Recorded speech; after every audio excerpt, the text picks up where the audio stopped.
ಓಂ ಅತ್ತಾಚರಾಚರಗ್ರಹಣಾತ್ ಓಂ ಈಗ ಪುರಸ್ತಾಚೈದಂ ಬಭೂವ ಯತೋ ಬಭೂವ ಭುವನಸ್ಯ ಗೋಪಾಃ ಯಮಪ್ಯೇತಿ ಭುವನಂ ಸಾಂಪರಾಯೇ ಸನೋ ಹರಿಘೃತಮಿಹಾಯುಷೇತ್ತು ದೇವಃ. ಈ 1ನೇ ಅಧ್ಯಾಯದ 2ನೇ ಪಾದದ 2ನೇ ಅಧಿಕರಣ ಇದು. ಅಲ್ಲಿ 9ನೇ ಸೂತ್ರ ತತ್ವಪ್ರಕಾಶಿಕ ನಾವೀಗ ನೋಡ್ತಾ ಇದ್ದೇವೆ. ಆ ತತ್ವಪ್ರಕಾಶಿಕದಲ್ಲಿ ವಿಷ್ಣುವೇ ಚರಾಚರಗಳೆಲ್ಲದಕ್ಕೂ ಕೂಡ ಸಂಹಾರಕನಾಗಿದ್ದಾನೆ ಅನ್ನೋದನ್ನ ಒಂದು ಪುರಾಣ ವಾಕ್ಯದಿಂದ ಪ್ರತಿಪಾದಿಸಿದ್ದಾರೆ. ಆ ಪುರಾಣ ವಾಕ್ಯ ಆದ ಬಳಿಕ ಈಗೊಂದು ವೇದ ವಾಕ್ಯದಿಂದಲೂ ಕೂಡ ಅದನ್ನು ಪ್ರತಿಪಾದಿಸಿ ತೋರಿಸ್ತಾ ಇದ್ದಾರೆ. ಮೊದಲು ಹೇಳಿದ್ದು ಸ್ಕಂದ ಪುರಾಣದ್ದು, ಈಗ ಹೇಳ್ತಿರೋದು ಋಗ್ವೇದದಲ್ಲಿ ಬಂದಿರುವಂತಹ ಮಾತು. ಅದಕ್ಕೆ ಏನರ್ಥ? ಏಕಃ ಪುರಸ್ತಾದ್ಯೈದಂ ಬಭೂವ ಅಂತಿದೆ. ಅಲ್ಲಿ ಯಹ ಏಕಃ, ಯಾವ ಒಬ್ಬನೇ ಭಗವಂತ, ಅಸ್ಯ ಪುರಸ್ತಾತ್, ಈ ವಿಶ್ವಕ್ಕಿಂತ ಮುಂಚೆನೆ, ಸೃಷ್ಟಿಗಿಂತ ಮುಂಚೆನೆ ಬಹುವ ಇದ್ದ. ಮತ್ತೆ ಆ ವೇದವಾಕ್ಯದಲ್ಲಿ ಮುಂದೆ ಈಗ ಪುರಸ್ತಾದ್ಯೈದಂ ಬಹುವ ಅಂತಿಷ್ಟ ಆದ್ಮೇಲೆ ಯಥೋ ಬಭೂವ ಅಂತಿದೆ. ಯಥೋ ಬಭೂವ ಅಂತ ಹೇಳಿದಾಗ ಅಲ್ಲಿ ಏನು ಕರ್ತೃ ಅಂತಿಲ್ಲ. ಹಿಂದಿಂದಾದ್ರೆ ಇದಂ ಬಭೂವ, ಈಗ ಪುರಸ್ತಾತ್, ಈ ವಿಶ್ವಕ್ಕಿಂತ ಮುಂಚೆ ಈ ಭಗವಂತ ಒಬ್ಬನೇ ಇದ್ದ. ಏಕಃ ಬಭೂವ ಅಂತ ಏಕಃ ಕರ್ತಾ ಇದೆ. ಯಥೋ ಬಭೂವ ಅಂತನ್ನುವಲ್ಲಿ ಕರ್ತೃ ಇಲ್ಲ. ಅದಕ್ಕಾಗಿ ಯತಃ ವಿಶ್ವಂ ಬಭೂವ ಅಂತ ಅಲ್ಲಿ ಅಧ್ಯಾಹಾರದ ಮೂಲಕ ನಾವು ತಿಳ್ಕೊಳ್ಬೇಕಾಗ್ತದೆ. ಅದನ್ನೇ ಜಯತೀರ್ಥರು ಅಲ್ಲಿ ತೋರಿಸಿದ್ದಾರೆ. ಯಹ ಏಕಃ ಅಸ್ಯ ಪುರಸ್ತಾತ್ ಬಭೂವ, ಈ ಜಗತ್ತಿಗಿಂತ ಮುಂಚೆ ಇದ್ದ. ಮತ್ತೆ ಇದಂ ಜಗತ್ ಯಥೋ ಬಭೂವ, ಇದಂ ಜಗತ್ ಅನ್ನೋದನ್ನ ಅಧ್ಯಾಹಾರದ ಮೂಲಕ ತಗೊಂಡದ್ದು. ಯತಃ ಯಾವ ಭಗವಂತನಿಂದ ಇದಂ ಈ ಜಗತ್ತು ಬಭೂವ ಹುಟ್ಟಿತು. ಅಲ್ಲಿ ಏಕಃ ಪುರಸ್ತಾತ್ಯ ಇದಂ ಬಭೂವ ಅಂತಿದೆ ನೋಡಿ. ಇದಂ ಅಂತಿದೆಯಲ್ಲ, ಆ ಇದಂ ಅಂತ ಅನ್ನೋದಕ್ಕೆ ಅಸ್ಯ ಪುರಸ್ತಾತ್ ಅಂತ ಅರ್ಥ. ಅದು ಅನೇಕ ಕಡೆ ಹೀಗೆ ಬಂದಿರ್ತದೆ. ಅಸದ್ವಾ ಇದಮಗ್ರ ಆಸೀತ್, ನೇವೇ ಕಿಂಚನಾಗ್ರ ಆಸೀತ್ ಇತ್ಯಾದಿ ಇಂಥವು ಅನೇಕ ಥರದ ಮಾತುಗಳು ಉಪನಿಷತ್ತಿನಲ್ಲಿ, ವೇದಗಳೆಲ್ಲ ಕಂಡು ಬರ್ತವೆ. ಇದಂ ಅಂತ ಪ್ರಥಮ ವಿಭಕ್ತಿ ಇರ್ತದೆ. ಆ ಇದಂ ಅಂತ ಪ್ರಥಮ ವಿಭಕ್ತಿಗೆ ಷಷ್ಠಿ ವಿಭಕ್ತಿ ಅರ್ಥ ಇರ್ತದೆ. ಅಸ್ಯ ಪುರಸ್ತಾತ್, ಏಕಃ ಪುರಸ್ತಾತ್ ಇದಂ ಬಭೂವ. ಇದಂ ಅಂದ್ರೆ ಅಸ್ಯ ಪುರಸ್ತಾತ್, ಏಕಃ ಯಾವ ಒಬ್ಬನೇ ಭಗವಂತ ಇದ್ದ ಅಂತ ಹೀಗಾದ್ರೆ ಅರ್ಥ. ಅಲ್ಲಿ ಏಕಃ ಅಂತ ಅನ್ನೋದಕ್ಕೆ ನಾವು ಸ್ವಲ್ಪ ಅರ್ಥ ವಿವರಣೆ ಮಾಡಿ ತಿಳ್ಕೊಳ್ಬಹುದು. ಏಕಃ ಅಂದ್ರೆ ಒಬ್ಬನೇ ಅಂತ ಅರ್ಥ. ಇನ್ನೊಂದು ಏಷ ಏವ ಕರೋತಿ ಇತಿ ಏಕಃ ಅಂತ ಒಂದು ಅರ್ಥ ಮಾಡಬಹುದು. ಏಕ ಅಂತಿದೆಯಲ್ಲ, ಅದು ಒಂದು ಕೇವಲ ಒಂದು ಅಂತ ಅನ್ನೋದಕ್ಕೆ ವಾಚಕವಾದ ಅರ್ಥ ಅಲ್ಲ. ಏಕಃ ಕರೋತಿ, ಒಬ್ಬನೇ ಮಾಡ್ತಾನೆ ಅಂತ ಎರಡು ಸಂಸ್ಕೃತ ಶಬ್ದಗಳು. ಆ ಏಕಃ ಅಂತ ಅನ್ನೋಲ್ಲಿ ಎ ಅನ್ನೋದನ್ನು ತಗೊಂಡಿದ್ದಾರೆ, ಕರೋತಿ ಅಂತ ಅನ್ನೋಲ್ಲಿ ಕ ಅಂತ ತಗೊಂಡಿದ್ದಾರೆ. ಹೀಗೆ ಏಕಃ ಕರೋತಿ, ಒಬ್ಬನೇ ಮಾಡ್ತಾನೆ, ಒಬ್ಬನೇ ಮಾಡಬಲ್ಲ, ಒಬ್ಬನೇ ಸೃಷ್ಟಿಯನ್ನು ಪಾಲನೆಯನ್ನು ಮಾಡಬಲ್ಲ ಭಗವಂತ ಈ ಜಗತ್ತಿಗಿಂತ ಮುಂಚೆ ಇದ್ದ ಅಂತ. ಇದು ಗೀತಾ ಭಾಷ್ಯದಲ್ಲಿ ಅಥವಾ ಗೀತಾ ತಾತ್ಪರ್ಯದಲ್ಲಿ ಆಚಾರ್ಯ ಹೇಳಿರುವಂತಹ ಅರ್ಥ. ಅದು ಈ ಪ್ರಸಂಗಕ್ಕೆ ನಮಗೆ ಬೇಕು ಕೂಡ. ಒಬ್ಬನೇ ಮಾಡಬಲ್ಲ, ಪ್ರಧಾನವಾಗಿ ಮಾಡುವವನು ಒಬ್ಬನೇ ಅಂತ. ಮತ್ತೆ ಭುವನಸ್ಯ ಗೋಪ ಅಂತ ಅಲ್ಲಿ ಒಂದು ಶಬ್ದ ಪ್ರಯೋಗ ಇದೆ ಶ್ರುತಿಯಲ್ಲಿ.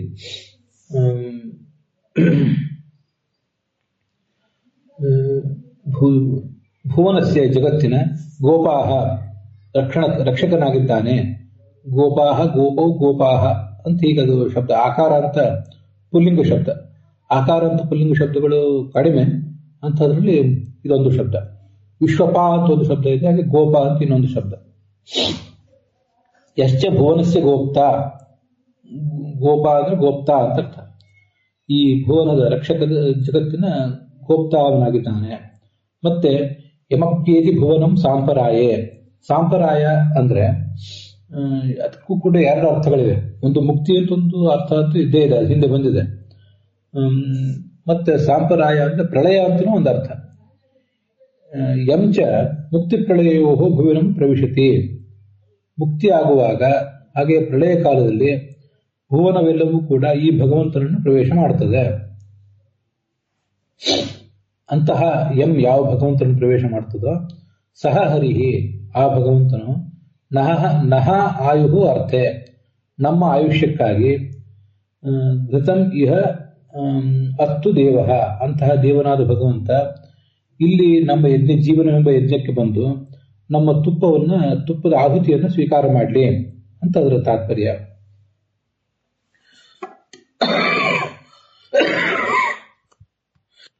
ಅವನು ನಾವು ಮಾಡುವಂತಹ ಈ ಯಜ್ಞ, ಈ ವೈಶ್ವದೇವ ಮೊದಲಾದ ಉಪಾಸನ ಮೊದಲಾದ ಯಜ್ಞಗಳಲ್ಲಿ, ಹಾಗೆ ಜೀವನ ಯಜ್ಞದಲ್ಲಿ ಬಂದು ಆಹುತಿಯನ್ನು ಸ್ವೀಕಾರ ಮಾಡಿದರೆ ನಮ್ಮ ಆಯುಷ್ಯ ಅಭಿವೃದ್ಧಿ ಆಗ್ತದೆ.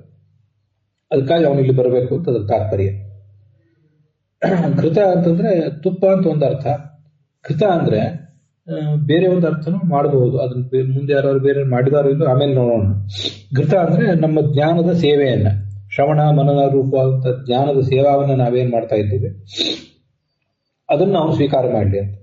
ಯಜ್ಞಕುಂಡದಲ್ಲಿ ಅಗ್ನಿಯನ್ನು ಪ್ರತಿಷ್ಠಾಪನೆ ಮಾಡಿ ಅಲ್ಲಿ ತುಪ್ಪವನ್ನೇ ಹಾಕಿದ್ರೆ ತುಪ್ಪವನ್ನೇ ಸ್ವೀಕಾರ ಮಾಡಲಿ ಅಂತ ಅರ್ಥ. ಇನ್ನ ಜ್ಞಾನ ಯಜ್ಞ ಮಾಡಿದಾಗ ನಮ್ಮ ಶ್ರವಣ ಮನನಾದಿ ರೂಪವಾದಂತಹ ಸೇವಾವನ್ನು ಅವನು ಸ್ವೀಕಾರ ಮಾಡಲಿ ಅಂತ ಅದರ ಮತ್ತೊಂದು ತಾತ್ಪರ್ಯ ಆಗ್ತದೆ. ಘೃತಂ ಎಂಬ ಶಬ್ದಕ್ಕೆ ಜ್ಞಾನ ಅಂತ ನಾನು ಯಾಕೆ ಅರ್ಥ ಮಾಡ್ತಾ ಇದ್ದೀನಿ ಅಂದ್ರೆ, ಇದು ಹುಟ್ಟಿರುವ ರೀತಿ. ಘೃತ ಅನ್ನೋ ಶಬ್ದ ತಪ್ರತ್ಯಂತವಾದ ಶಬ್ದ. ಘೃದೀಪ್ತವು ಅಂತ ಒಂದು ಧಾತು ಇದೆ, ಪ್ರಕಾಶಮಾನವಾದಂತ ಅರ್ಥ. ಜ್ಞಾನರೂಪವಾದ ಬೆಳಕು, ಬೆಳಕಿನಂತೆ ಪ್ರಕಾಶಮಾನವಾದಂತ ಅರ್ಥ. ಇನ್ನು ಘೃದೀಪ್ತವು ಧಾತು ಅದಾದ್ಮೇಲೆ ಘೃತ ಸೇಚನೆ ಅಂತ ಇನ್ನೊಂದು ಧಾತು ಇದೆ. ಅದರಿಂದ ಘೃತ ಅಂದ್ರೆ ಸಿಂಪಡಿಸಲ್ಪಟ್ಟದ್ದು ಅಂತ ಅರ್ಥ. ಸಿಂಪಡಿಸುವುದು ಅಂದ್ರೆ ಅದನ್ನ ಎಲ್ರಿಗೂ ಕೂಡ ಹಂಚುವುದು, ಎಲ್ಲ ಕಡೆ ಸುತ್ತಮುತ್ತಲಿನ ಎಲ್ರಿಗೂ ಕೂಡ ನಮ್ಗೆ ಯಾರು ಸಂಪರ್ಕಕ್ಕೆ ಬರ್ತಾರೆ ಅವ್ರಿಗೆ ಹಂಚುವುದು ಅಂತ. ಹೀಗೆ ಮತ್ತೊಂದು ಧಾತುವಿನಿಂದಲೂ ಕೂಡ ಯಾವುದು ಪ್ರಕಾಶಮಾನವಾಗಿದೆಯೋ, ಯಾವುದು ಸಿಂಪಡಿಸಲ್ಪಟ್ಟಿದೆಯೋ ಅದನ್ನ ನಾವು ಘೃತ ಅಂತ ಹೀಗೆ ಶಬ್ದದಿಂದ ಉಪಯೋಗ ಹೇಳಬಹುದು.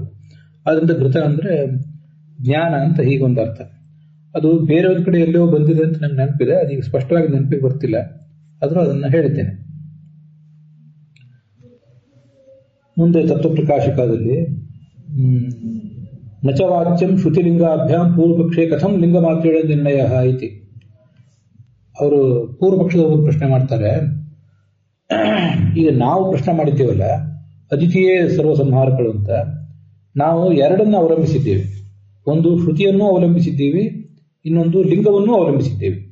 ಶ್ರುತಿ ಅಂದ್ರೆ ಬೃಹದಾರಣ್ಯಕ ವೇದವಾಕ್ಯ, ಇನ್ನ ಲಿಂಗ ಅಂದ್ರೆ ಸರ್ವಂಬ ಅದಿತಿ ಇತಿ ಅತೃತ್ವಂ ಅಂತ ಅದು ಬಂದಿದೆ. ನಮಗೆ ಪ್ರಸಿದ್ಧವಾದ ಆ ಅದಿತಿ ಅಂದ್ರೆ ಯಾರು ಅಂತ ಹೇಳಲಿಕ್ಕೆ ಶ್ರುತಿಯ ಬೆಂಬಲವೂ ಇದೆ, ಲಿಂಗದ ಬೆಂಬಲವೂ ಇದೆ. ಶ್ರುತಿ ಮತ್ತು ಲಿಂಗಗಳಲ್ಲಿ ಎರಡನ್ನು ಆಧರಿಸಿ ನಾವು ಪೂರ್ವಪಕ್ಷ ಮಾಡಿರುವಾಗ ನೀವು ಕೇವಲ ಲಿಂಗವನ್ನ ಆಧರಿಸಿ ಸಿದ್ಧಾಂತ ಮಾಡ್ತಾ ಇದ್ದೀರಲ್ಲ ಅಂತ ಅವರಿಗೆ ಪ್ರಶ್ನೆ ಮಾಡ್ತಾ ಇದ್ದಾರೆ. ಕಥಂ ಲಿಂಗ ಮಾತ್ರೇಣ ನಿರ್ಣಯ ಇತಿ. ನಿಮ್ಗೆ ತತ್ವವಾದಿಗಳಿಗಿರೋದು ಲಿಂಗ ಮಾತ್ರ ಆಧಾರ ಅಂತ. ಅದಕ್ಕೆ ನಾವು ಉತ್ತರ ಹೇಳ್ತೀವಿ, ಲಿಂಗಸ್ಯ ಉತ್ತರೀತ್ಯ ನಿರವಕಾಶತ್ವ. ಲಿಂಗ ನಿಮಗೆ ಬೆಂಬಲ ಕೊಡ್ತಾ ಇದೆ ಅಂತ ನೀವು ಹೇಳ್ತಾ ಇದ್ದೀರಿ, ಆದ್ರೆ ಲಿಂಗ ಸಾವಕಾಶ. ಅದು ಅತ್ತ ಅಂದ್ರೆ ತಿನ್ನುವವನು ಅಂತ ಅರ್ಥ. ತಿನ್ನುವವನು ಅಂದ್ರೆ ಯಾರೂ ಆಗಬಹುದು. ಅದಿತಿ ಅನ್ನೋ ಶಬ್ದ, ತಿನ್ನುವ ಅತ್ತ ಅನ್ನೋದು ಅತೃತ್ವ ಎಂಬ ಲಿಂಗವನ್ನು ಹೇಳ್ತದೆ. ಅದಿತಿ ಎಂಬ ಶಬ್ದ ಅದು ಸಾವಕಾಶ ಆಗಿದೆ. ಅಲ್ಲಿ ಶಬ್ದನೂ ಸಾವಕಾಶ, ಆ ಲಿಂಗವೂ ಕೂಡ ಭಗವಂತನಲ್ಲೂ ಬರಬಹುದು, ಉಳಿದವರಲ್ಲೂ ಬರಬಹುದು. ಅತಿಥಿ ಶ್ರುತೆ ವಿಷ್ಣಾವಪಿ ಸಾವಕಾಶತ್ವ. ಇದು ನೋಡಿ, ಅತ್ತ ಎಂಬ ಶಬ್ದದಿಂದ ಹೇಳಲ್ಪಟ್ಟ ಲಿಂಗವೂ ಸಾವಕಾಶ. ನಾನು ಹೇಳುವಾಗ ಸ್ವಲ್ಪ ವ್ಯತ್ಯಾಸ ಮಾಡಿದೆ. ಲಿಂಗಸ್ಯ ಉತ್ತರೀತ್ಯ ನಿರವಕಾಶತ್ವ, ಅದಿತಿ ಶ್ರುತೆ ವಿಷ್ಣಾವಪಿ ಸಾವಕಾಶತ್ವ. ಈಗ ನಾವು ನಿರ್ಧಾರ ಮಾಡಿದ್ದು ಕೇವಲ ಲಿಂಗದಿಂದ, ತತ್ವವಾದಿಗಳು. ನೀವು ಪ್ರಶ್ನೆ ಮಾಡುವವರು ಪ್ರಶ್ನೆ ಮಾಡ್ತಾ ಇರೋದು ಶ್ರುತಿ ಮತ್ತು ಲಿಂಗಗಳನ್ನು ಆಧರಿಸಿ. ಈ ಲಿಂಗ ಅನ್ನೋದು ಏನಿದೆಯಲ್ಲ, ಲಿಂಗ ಅನ್ನೋದು ಯಾವತ್ತೂ ಕೂಡ ನಿರವಕಾಶ ಆಗಿರ್ತದೆ. ಶ್ರುತಿ ಅಂತ ಅನ್ನೋದು ಯಾವತ್ತು ಸಾವಕಾಶ ಆಗಿರ್ತದೆ. ಅದು ಯಾಕೆ ಅಂತ ಅನ್ನೋದು ಸ್ವಲ್ಪ ಮೊದಲು ವಿಚಾರ ಮಾಡಿ ಆಮೇಲೆ ಆ ವಾಕ್ಯ ನೋಡೋಣ. ಶ್ರುತಿ ಅನ್ನೋದು ಒಂದು ಅರ್ಥಕ್ಕೆ ವಾಚಕ. ಅದು ವಾಚಕ ಅಂತ ಅನ್ನೋದು ಒಬ್ಬೊಬ್ಬರಿಗೆ ಒಂದೊಂದು ರೀತಿಯಾದ ಅರ್ಥವನ್ನು ಕೊಡ್ತದೆ. ಯಾವುದೇ ವೇದವಾಕ್ಯ ಇರಲಿ, ಯಾವುದೇ ಪುರಾಣ ವಾಕ್ಯ ಇರಲಿ, ಮತ್ತೆ ಯಾವುದೇ ಭಾಷೆ ಇರಲಿ, ಅದು ಸಾವಕಾಶ ಒಬ್ಬೊಬ್ಬರಿಗೆ ಒಂದೊಂದು ರೀತಿಯಾದ ಅರ್ಥವನ್ನು ಕೊಡ್ತಿರ್ತದೆ. ಹೀಗೂ ಅರ್ಥ ಮಾಡ್ಲಿಕ್ಕೆ ಬರ್ತಿರ್ತದೆ, ಹಾಗೂ ಅರ್ಥ ಮಾಡ್ಲಿಕ್ಕೆ ಬರ್ತಿರ್ತದೆ. ಆದರೆ ಲಿಂಗ ಅಂತ ಅನ್ನೋದು ಅದೊಂದು ಫ್ಯಾಕ್ಟರ್. ಇನ್ನು ಲಿಂಗ ಅಂತ ಅನ್ನೋದು ಪ್ರಮಾಣ ಅಲ್ಲ. ಲಿಂಗ ಅಂದ್ರೆ ಅದು ಪ್ರವೃತ್ತಿ ನಿಮಿತ್ತ. ಲಿಂಗ ಅಂದ್ರೆ ಅನುಮಾನ ಅನ್ನೋ ಅರ್ಥವನ್ನು ಇಟ್ಕೊಂಡು ಇಲ್ಲಿ ಪ್ರಶ್ನೆ ನಾವು ವಿಚಾರ ಮಾಡೋದು ಬೇಡ. ಪ್ರತ್ಯಕ್ಷ, ಅನುಮಾನ, ಆಗಮ ಅಂತ 3 ಪ್ರಮಾಣಗಳೇನಿವೆ, ಆ 3 ಪ್ರಮಾಣಗಳಲ್ಲಿ ಕೊನೆಯದಾದಂತಹ ಆಗಮ ಪ್ರಮಾಣ, ಅದರ ಒಂದು ಪ್ರಭೇದವಾದಂತಹ ಈ ಶ್ರುತಿ ಮತ್ತು ಸ್ಮೃತಿಗಳೇನಿವೆ ಅವು ಸಾವಕಾಶಗಳು. ಅನೇಕ ಶಬ್ದಗಳನ್ನು ನಾವು ಹೇಳಿರ್ತವೆ, ಆ ಶಬ್ದಕ್ಕೆ ನಾವು ಪ್ರಸಂಗಾನುಸಾರವಾಗಿ ಬೇರೆ ಬೇರೆ ಅರ್ಥ ಮಾಡಬೇಕಾಗ್ತದೆ. ಆದ್ರೆ ಲಿಂಗ ಅಂದ್ರೆ ಪ್ರವೃತ್ತಿ ನಿಮಿತ್ತ. ಆ ಪ್ರವೃತ್ತಿ ನಿಮಿತ್ತಕ್ಕೆ ಬೇರೆ ಬೇರೆ ಅರ್ಥ ಮಾಡ್ಲಿಕ್ಕೆ ಸಾಧ್ಯ ಇಲ್ಲಲ್ಲ. ಪ್ರವೃತ್ತಿ ನಿಮಿತ್ತ ಅಂತ ಅನ್ನೋದು ವಾಸ್ತವ ಸಂಗತಿ. ಅದು ಲಿಂಗ ಅನ್ನೋದು ಉಕ್ತ ರೀತ್ಯ ನಾವು ವೇದವಾಕ್ಯಗಳನ್ನ ಮತ್ತು ಸ್ಕಂದ ಪುರಾಣದ ಮಾತನ್ನು ಮತ್ತು ಋಗ್ವೇದದ ಮಾತನ್ನು ನಾವು ತೋರಿಸಿಕೊಟ್ಟಿದ್ದೀವಲ್ಲ, ಆದ್ರಿಂದ ಅದು ನಿರವಕಾಶ. ಸಂಪೂರ್ಣ ಅತೃತ್ವ ಅಂತ ಅನ್ನೋದು ಭಗವಂತನಲ್ಲೇ ಬರಬೇಕು, ಅದೊಂದು ವಸ್ತುಸ್ಥಿತಿ. ಆದರೆ ಅದಿತಿ ಶ್ರುತಿ ನೀವೇನು ಬೃಹದಾರಣಿಕ ತೋರಿಸಿದ್ದೀರಿ ಅದು ಸಾವಕಾಶ. ಅದಿತಿ ಎಂಬ ಶಬ್ದ ವಾಚ್ಯತ್ವ ಉಳಿದವರಲ್ಲೂ ಬರಬಹುದಿಲ್ಲ ಅಂತಲ್ಲ, ಆದ್ರೆ ಮುಖ್ಯವಾಗಿ ಭಗವಂತನಲ್ಲೇ ಬರಬೇಕು. ಲಿಂಗಸ್ಯ ಚ ಅದಿತಿ ಶಬ್ದ ವಾಚ್ಯತ್ವ ಅದಿತಿತ್ವಮಿತಿ ಸಾವಕಾಶತ್ವ. ಈ ನೀವೇನು ಒಂದು ಲಿಂಗವನ್ನು ಅವಲಂಬಿಸಿದ್ರಲ್ಲ, ಅನ್ಯಥಾ ತನ್ನ ಸ್ಯಾತ್ ಅಂತ, ಈ ಅದಿತಿಗೆ ಸರ್ವಾತೃತ್ವವನ್ನು ಒಪ್ಪದೇ ಹೋದ್ರೆ ಲಿಂಗ ಶಬ್ದ ವಾಚ್ಯತ್ವ ಇಲ್ಲದೇ ಇರಬೇಕಾಗಿತ್ತು ಅಂತ ಹಿಂದೆ ಒಂದ್ ಕಡೆ ಬಂದಿತ್ತಲ್ಲ, ಇದೇ ತತ್ವ ಪ್ರಕಾಶಕದಲ್ಲಿ. ಈ ಲಿಂಗ ಅಂತ ಅನ್ನೋದು ನೀವೇನು ಬಳಸಿದ್ರಲ್ಲ, ಆ ಲಿಂಗ ಅಂತ ಅನ್ನೋದು ಅದಿತಿ ಶಬ್ದ ವಾಚ್ಯತ್ವ ಎಂಬ ಲಿಂಗ, ಅದಿತಿ ಶಬ್ದ ವಾಚ್ಯತ್ವವೇ ಅದಿತಿತ್ವ ಎಂಬ ಲಿಂಗ, ಅದು ಸಾವಕಾಶತ್ವ, ಅದು ಸಾವಕಾಶ ಆಗಿದೆ. ಆ ಅದಿತಿ ಶಬ್ದ ವಾಚ್ಯತ್ವ ಅಂತ ಅನ್ನೋದು ವಿಷ್ಣುವಿನಲ್ಲೂ ಬರಬಹುದು, ಹಾಗೆ ಈ ಅದಿತಿಯಲ್ಲೂ ಬರಬಹುದು. ಅದಿತಿಯಲ್ಲಿ ಅದು ಅಥವಾ ಅದಿತಿಯಲ್ಲಿ ಮತ್ತೆ ಯಾವುದೋ ಕಾಳಿ, ದುರ್ಗೆ ಮೊದಲಾದವರಲ್ಲಿ ಅದು ಕಡಿಮೆ ಬರ್ತದೆ. ಭಗವಂತನಲ್ಲಿ ಅದು ಪೂರ್ಣವಾಗಿ ಬರ್ತದೆ. ಆದ್ರಿಂದ ಅವನನ್ನೇ ಇಟ್ಕೊಳ್ಬೇಕು ಅಂತ ಅರ್ಥ. ಸಾವಕಾಶ ಶ್ರುತಿಲಿಂಗ ಅಭ್ಯಾಮ್ ನಿರವಕಾಶ ಲಿಂಗ ಮಾತ್ರಸ್ಯ ಪ್ರಾಬಲ್ಯ. ನಿಮಗೆ ಬೃಹದಾರಣಿಕ ಶ್ರುತಿಯ ಬೆಂಬಲ ಇದೆ ಅಂತ ನೀವು ತಿಳ್ಕೊಂಡಿದ್ದೀರಿ, ಇಲ್ಲ ಅಂತಲ್ಲ. ಆದ್ರೆ ಅದು ಸಾವಕಾಶವಾಗಿದೆ. ಸಾವಕಾಶವಾದಂತಹ ಶ್ರುತಿ ಹಾಗೆ ಸಾವಕಾಶವಾದಂತಹ ಲಿಂಗ ಎರಡನ್ನೂ ಅಲ್ಲಿ ಇಟ್ಕೋಬೇಕು. ಯಾಕಂದ್ರೆ ಲಿಂಗಸ್ಯ ಚ ಅತಿಥಿ ಶಬ್ದ ವಾಚ್ಯತ್ವ ಮಿತಿ ಸಾವಕಾಶತ್ವ ಅಂತ ಬಂತಲ್ಲ.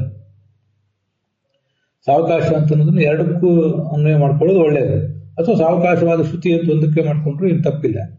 ಸಾವಕಾಶವಾದ ಶ್ರುತಿ ಮತ್ತು ಸಾವಕಾಶವಾದ ಲಿಂಗ ಅಥವಾ ಲಿಂಗ, ಕೇವಲ ಲಿಂಗ, ಅದು ನಿಮ್ಮ ಬೆಂಬಲಕ್ಕಿದೆ.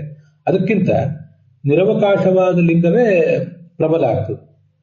ಮತ್ತೆ ನಮ್ಮ ನಿರವಕಾಶವಾದಂತಹ ಲಿಂಗವೂ ಕೂಡ ನಮ್ಮ ಆಲೋಚನೆಯಿಂದ ಹೊರಗೆ ಬಂದದ್ದೇನಲ್ಲ, ಅದು ಕೂಡ ವೇದವಾಕ್ಯದಿಂದಲೇ ಬಂದದ್ದು. ವೇದವಾಕ್ಯ ಪುರಾಣ ವಾಕ್ಯಗಳನ್ನು ನಾವು ತೋರಿಸಿದ್ದೇವೆ. ಅದು ನಾವು ಹಿಂದೆನೂ ಇಂಥದ್ದೊಂದು 2-3 ಪ್ರಸಂಗಗಳು ಬಂದಿತ್ತು. ಆದ್ರಿಂದ ನಮಗೆ ಲಿಂಗ ಮಾತ್ರ ಇರುವುದು ಅಂದ್ರೆ ಏನು?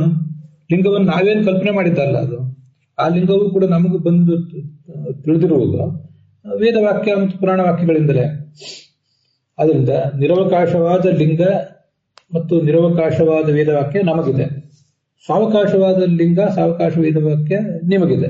ಅದರಿಂದ ನಮ್ಮದೇ ಪ್ರಬಲ ಆಗ್ತದೆ ಅಂತ ಅದರ ತಾತ್ಪರ್ಯ.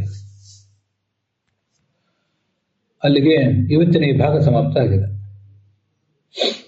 ಹೇಳ್ತೇನೆ ತಡೀರಿ.